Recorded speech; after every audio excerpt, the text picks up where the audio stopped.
Imagina esto por un momento. Estás en tu boda, el día más importante de tu vida. Llevas puesto el vestido más hermoso que jamás has visto. Tu familia está orgullosa.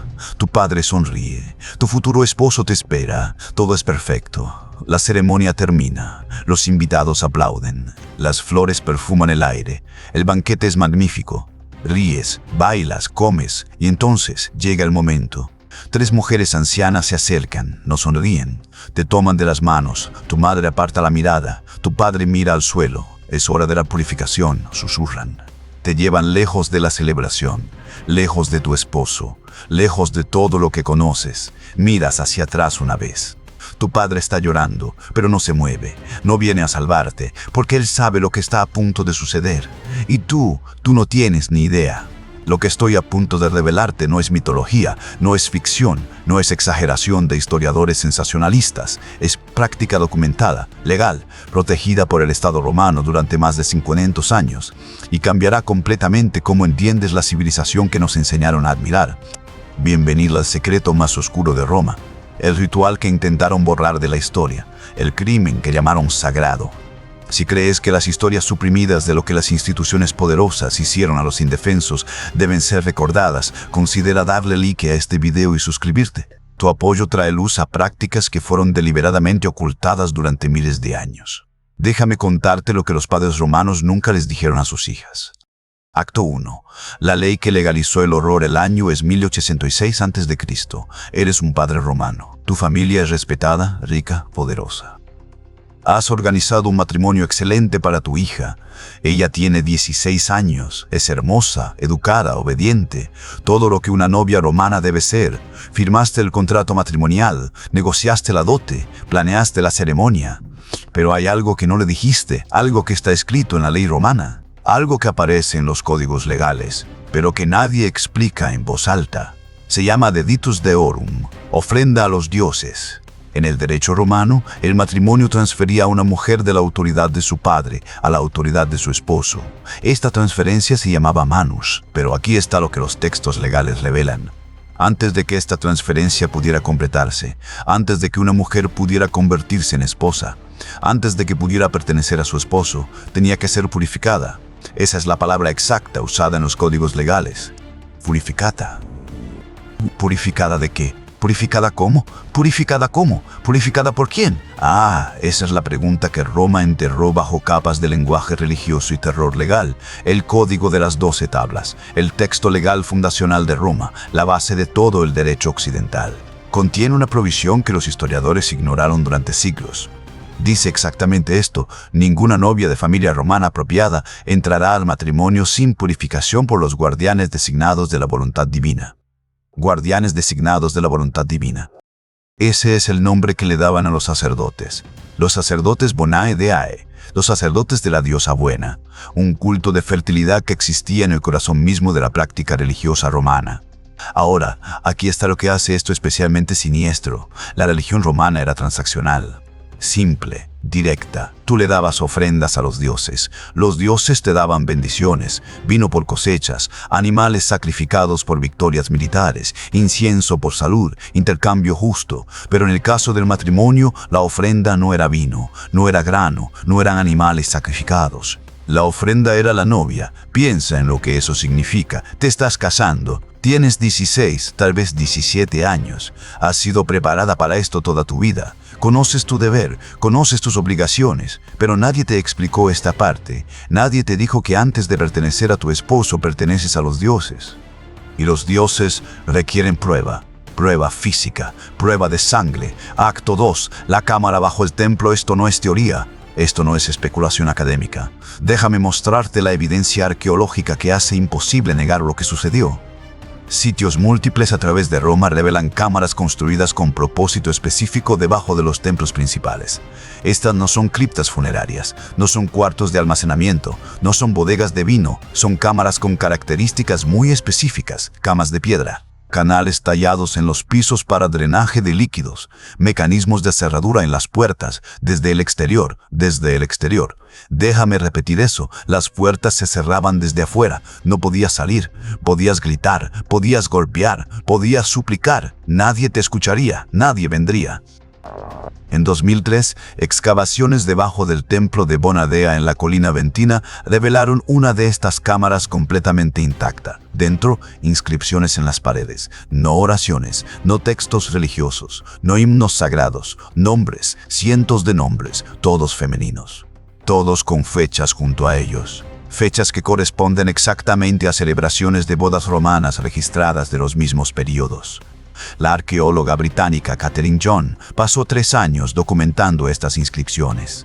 Su reporte de 2007 concluye: estas parecen ser registros de mujeres que se sometieron a alguna forma de ritual en este espacio. La naturaleza del ritual no está explícitamente declarada, pero la evidencia contextual sugiere que estaba conectada con ritos matrimoniales. La naturaleza del ritual no está explícitamente declarada.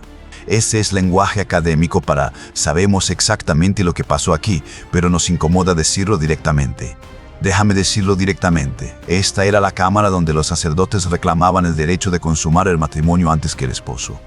Donde el Estado romano, la ley romana, la religión romana, autorizaban violación sistemática y lo llamaban purificación. Déjame contarte exactamente cómo funcionaba este ritual, paso por paso, después de la ceremonia de boda, después de la celebración pública, después de que todos han comido y bebido y felicitado a la familia. La novia es escoltada al templo, no por su esposo. Él no tiene permitido acompañarla. Por asistentes femeninas, mujeres mayores que se sometieron al mismo ritual décadas antes. Tu hija es llevada escaleras abajo, hacia la oscuridad. El aire es frío, las paredes son piedra húmeda, es traída a una puerta, detrás de esa puerta un sacerdote. O varios sacerdotes. Las fuentes no son consistentes en este detalle. Aquí está lo que las pocas descripciones fragmentarias nos dicen. El dramaturgo Plauto, escribiendo en 25 a.C., hace referencia a la práctica en una comedia que fue más tarde fuertemente censurada. Solo sobreviven fragmentos. En uno de esos fragmentos un personaje dice: los dioses obtienen su porción antes que cualquier hombre. Esa es la ley, esa siempre ha sido la ley. Otro personaje responde: ¿y la novia? ¿Qué obtiene ella? Primer personaje: la bendición de la purificación. Si sobrevive, si sobrevive. Esa línea fue cortada de versiones posteriores de la obra. El filósofo Lucrecio, escribiendo en 50 a.C., hace referencia a la práctica más directamente en un pasaje que los monjes medievales intentaron borrar de los manuscritos. Solo lo tenemos de una copia única sobreviviente encontrada en K207. Él escribe: los rituales de Bonadea son llamados sagrados, pero son terror. Lo que el sacerdote dice ofrecer a los dioses, lo toma para sí mismo. Y la ley protege este robo con la palabra divino. La ley protege este robo con la palabra divino. Piensa en la maquinaria de ese sistema. Eres un padre romano, sabes que este ritual existe, sabes que tu hija se someterá a él, pero no puedes negarte. Porque no es abuso, es religión, no es asalto, es purificación, no es un crimen, es ley divina. ¿Ves cómo funciona? El sistema construyó aislamiento perfecto contra la resistencia. Si protestas, eres impío. Si te resistes, eres hereje. Si hablas en contra, eres enemigo de los dioses. Y el castigo por impiedad en Roma era exilio o muerte. Acto 3. El protocolo del silencio. Aquí está lo que hace esta práctica especialmente difícil de documentar. Las mujeres romanas que se sometieron al ritual tenían legalmente prohibido discutirlo, no desalentado, prohibido. La Lex Boconia, una ley aprobada en 1069 a.C., incluye una provisión sobre el silencio religioso. Las mujeres que revelaran misterios de los ritos sagrados podían ser acusadas de impiedad, castigo, exilio o muerte. Por eso el registro histórico es tan fragmentario. Las víctimas estaban legalmente silenciadas, los perpetradores lo llamaban sagrado. Y los únicos hombres que escribían historia eran participantes o beneficiarios del sistema. Pero aquí está lo que el patriarcado nunca entiende sobre silenciar víctimas. El silencio no es lo mismo que olvidar, y a veces la gente encuentra formas de hablar sin palabras.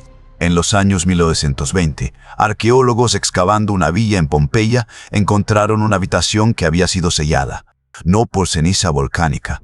Fue deliberadamente tapiada antes de la erupción. Dentro, un fresco mostraba una escena de boda, iconografía romana normal, excepto por un detalle. En el fondo, apenas visible, una mujer siendo llevada escaleras abajo por figuras con túnicas, su rostro volteado hacia atrás, su mano extendida hacia un hombre que no la sigue. El arqueólogo que lo descubrió notó: la habilidad técnica de esta imagen es notable. El rostro de la mujer oculta está renderizado con más cuidado y detalle que la pareja principal de la boda. Alguien quería que esto fuera recordado. Lo escondieron en una habitación sellada, esperando que sobreviviera. Sobrevivió 2000 años. Piensa en la persona que pintó eso. Sabían que no podían hablar del ritual abiertamente. Eso era ilegal, pero podían pintarlo, ocultarlo, esperar que alguien eventualmente lo viera. Eso no es aceptación pasiva. Eso es documentación por un sobreviviente que sabía que el sistema intentaría borrar lo que sucedió. Acto 4. El protocolo de las secuelas después del ritual. La novia era devuelta a la celebración de la boda. Habían pasado horas, a veces un día completo. Las costumbres de boda romanas incluían un detalle curioso que los historiadores encontraron desconcertante durante mucho tiempo. La novia aparecía ante su nuevo esposo usando un velo llamado flammeum. Este velo nunca era removido durante la boda. Nunca. El esposo consumaba el matrimonio con su novia todavía velada. Durante siglos, los académicos pensaron que esto era modestia, virtud romana, comportamiento apropiado. Entonces la historiadora feminista Amy Richlin analizó textos médicos del período. El médico romano Soranus, escribiendo en el siglo II de nuestra era, menciona en un tratado médico que las novias frecuentemente mostraban signos de lesión reciente en su noche de bodas. Él aconseja: el velo sirve doble propósito, preserva la modestia y previene que el esposo observe evidencia del ritual de purificación, lo cual podría causar preguntas inapropiadas. Previene que el esposo observe evidencia. Lee eso otra vez. El velo no era modestia. Era encubrir evidencia de abuso para que el esposo no supiera que su novia ya había sido asaltada. Todo el sistema fue diseñado para mantener la mentira. La novia no podía hablar de ello. Eso era ilegal. La evidencia física era ocultada. Esa era la costumbre. Y si ella mostraba angustia, trauma, miedo, eso era esperado. Era virgen. Por supuesto estaba asustada. La maquinaria del silencio era perfecta. Acto 5. El punto de quiebre. Aquí es donde el registro histórico se vuelve explosivo. En 1806 a.C., algo sucedió que amenazó con exponer todo el sistema. Una mujer romana llamada Hispalafaesenia fue al cónsul y reveló detalles sobre las bacanales, rituales religiosos secretos que habían estado operando en Roma durante décadas. Su testimonio, registrado por el historiador Livio, describió abuso sexual sistemático disfrazado de ritos religiosos. Hombres y mujeres jóvenes llevados a cámaras subterráneas, asaltados por sacerdotes, silenciados por ley religiosa. El Senado romano se escandalizó, lanzaron una investigación, arrestaron sacerdotes, cerraron las bacanales, ejecutaron a los líderes. Pero aquí está lo interesante. Durante esa investigación, varias mujeres intentaron traer testimonios sobre el ritual de purificación matrimonial. El Senado se negó a escucharlo. Según Livio, el cónsul Spurius Postumius declaró: las bacanales son corrupciones extranjeras. Pero los ritos de Bonadea son tradición romana. No investigamos la tradición. No investigamos la tradición. Así es como sobreviven los sistemas de abuso, llamándose a sí mismos tradición, reclamando que antigüedad equivale a legitimidad, insistiendo que porque algo siempre se ha hecho, debe ser sagrado en lugar de criminal. Las mujeres que intentaron testificar fueron advertidas de permanecer en silencio o enfrentar cargos de impiedad. Pero no todas obedecieron. Una mujer, su nombre no fue registrado, se negó. Se paró en el foro y describió lo que le sucedió en la cámara debajo del templo. Fue arrestada en cuestión de horas, acusada de impiedad y obscenidad pública. Fue exiliada a Sicilia, prohibida de volver a Roma o hablar con ciudadanos romanos. Desapareció de la historia. Pero esto sobrevivió. Una inscripción de grafiti encontrada en 1954 cerca del Foro Romano. Data de aproximadamente 1800 a.C., 6 años después del escándalo de las bacanales. Dice en latín tosco: tradición es lo que los monstruos llaman a sus crímenes cuando nadie los detiene. Alguien grabó eso en piedra en el corazón del poder de Roma. Alguien arriesgó todo para dejar ese mensaje, esperando que alguien eventualmente lo leyera y entendiera. Ahora déjame contarte lo que pasó que Roma no pudo borrar completamente. El ritual continuó durante siglos, pero evolucionó. Para el año 100 a.C., las familias ricas encontraron una solución alternativa. En lugar de hacer que sus hijas se sometieran al ritual con sacerdotes, pagaban sobornos enormes para tener una purificación simbólica. Una ceremonia sin la cámara, sin el asalto. Religión realizada correctamente, argumentaban, solo con metodología diferente. Los sacerdotes aceptaron estos sobornos. Por supuesto que lo hicieron, porque nunca fue realmente sobre religión, fue sobre poder. Una vez que las familias ricas pudieron comprar su salida, la práctica se reveló por lo que era: un sistema diseñado para permitir que hombres poderosos asaltaran mujeres vulnerables con impunidad legal. Nada más, nada sagrado. Para el año 1 de nuestra era, la práctica había cesado mayormente entre familias de élite, pero continuó entre las clases bajas durante otro siglo, porque no podían pagar los sobornos. El historiador Juvenal, escribiendo alrededor del año 100 de nuestra era, lo menciona amargamente. Los pobres todavía ofrecen a sus hijas a los viejos dioses. Los ricos ofrecen oro en su lugar. Incluso los dioses prefieren el dinero a la virtud ahora. Pero nunca terminó por moralidad, o justicia, o reconocimiento de que estaba mal. Terminó porque los hombres ricos decidieron que no querían que les pasara a sus hijas. Mientras le estuviera pasando a las hijas de alguien más, era tradición. En el momento en que amenazó a familias de élite, se volvió negociable. Eso te dice todo sobre para quién fue diseñado el sistema para proteger. La verdad que los historiadores finalmente admiten aquí está lo que los historiadores modernos finalmente están comenzando a reconocer. Durante siglos, los académicos clásicos descartaron o minimizaron estos relatos. Llamaron la evidencia fragmentaria, dijeron que las fuentes no eran confiables, sugirieron que todo probablemente estaba exagerado, hicieron todo excepto investigar realmente lo que sucedió. ¿Por qué? Porque reconocer esta práctica significa reconocer que Roma, la fundación del derecho occidental, el modelo de civilización, construyó abuso sexual sistemático en sus rituales más sagrados. Significa admitir que el matrimonio romano no era un contrato entre iguales. Era una transacción que incluía asalto sancionado por el Estado como parte del proceso legal. Significa reconocer que cuando celebramos la ley romana y la civilización romana, estamos celebrando una cultura que protegió perpetradores y silenció víctimas durante siglos. Eso es incómodo. Entonces, los historiadores miraron hacia otro lado, pero en los últimos 20 años, nueva evidencia arqueológica y nuevos marcos analíticos han hecho imposible ignorarlo. Las cámaras son reales, las inscripciones son reales, los textos legales son reales. Los nombres de mujeres tallados en piedra son reales. No podemos mirar hacia otro lado más. En 2018, un equipo de la Academia Americana en Roma publicó un estudio exhaustivo analizando toda la evidencia disponible sobre el ritual de Ritus Deorum. Su conclusión: la evidencia sugiere fuertemente que los rituales de purificación prematrimonial en la cultura romana incluían asalto sexual de novias por autoridades religiosas, sistematizado a través de estructuras legales y sociales que prevenían resistencia o responsabilidad. Eso es lenguaje académico para esto sucedió. Era sistemático, estaba protegido por ley, era malvado. Pero aquí está lo que me da esperanza en esta historia terrible: las personas que resistieron, la mujer que se paró en el foro y habló la verdad sabiendo que la destruiría, el artista que pintó el fresco oculto esperando que sobreviviera, la persona que grabó grafiti en piedra en el corazón del poder romano, las familias que encontraron soluciones alternativas, que pagaron sobornos, que rompieron la tradición porque amaban a sus hijas más de lo que temían a los dioses. Los historiadores que preservaron fragmentos de verdad, incluso cuando el sistema exigía silencio. Estas personas no pudieron detener la máquina, pero la documentaron, dejaron evidencia, se negaron a dejar que desapareciera completamente. Y 2000 años después, estamos encontrando sus mensajes, estamos leyendo sus advertencias, estamos escuchando su resistencia. Eso importa. Porque aquí está la lección que Roma intentó enterrar. Los sistemas de abuso no colapsan porque de repente todos se dan cuenta de que están mal. Colapsan porque suficientes personas se niegan a participar, porque suficientes personas documentan la verdad, porque suficientes personas deciden que la tradición no excusa la crueldad.